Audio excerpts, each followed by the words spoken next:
Nakapark na naman yung Green Arrow. Sinabihan ko sila na kapag magpa-park sila ay medyo huwag nila isasagad sa dulo kasi nandun yung wire ng kuryente namin. Nung kasagsagan ng bagyo, nung nakaraan lamang, ay nawalan kami ng kuryente. Gawa ng yung kuryente namin mula sa karinderya, dyan sa may kabilang pwesto, na umuo pa rin sa may-ari, ay nasa ilalim ng lupa ang linya ng kuryente namin.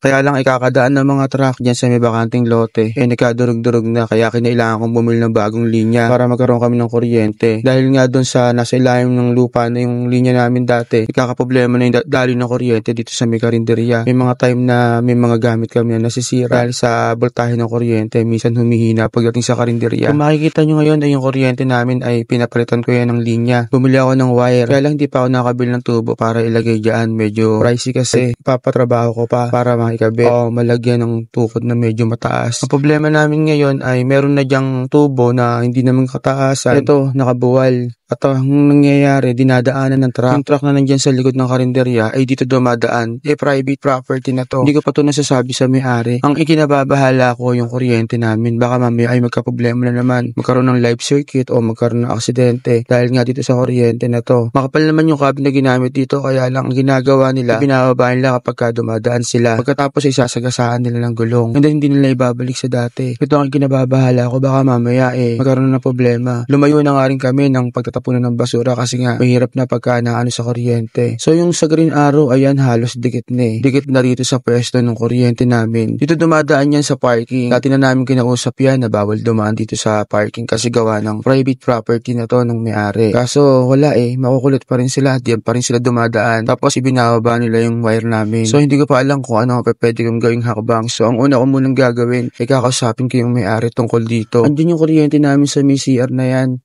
Diretso yan sa loob, diretso dyan sa may karinderya. Kung makikita nyo, dire-diretso yan hanggang sa dulo. Malayo pa yung wire ng kuryente namin. Ayan, dyan pa ang wire ng kuryente namin. Kailan lang yung wiring ng PLDT na to ay nagka-problema din dahil nga nasasagasaan ng truck na dumadaan dyan sa likod na sobrang tataas. So, sana maayos ko to bago pa man pagmula ng aksidente. Titignan natin kung ano magiging action pag sinabi ko sa may-ari. Kaya kailangan na yung makausap yung truck. Yung mga truck na dumadaan dito kasi bawal talaga. Baka pagmula ng aksidente to. Magkaroon ng live circuit o may kuryente, mahirap na. So, yun lamang, details na lang kung ano mangyayari.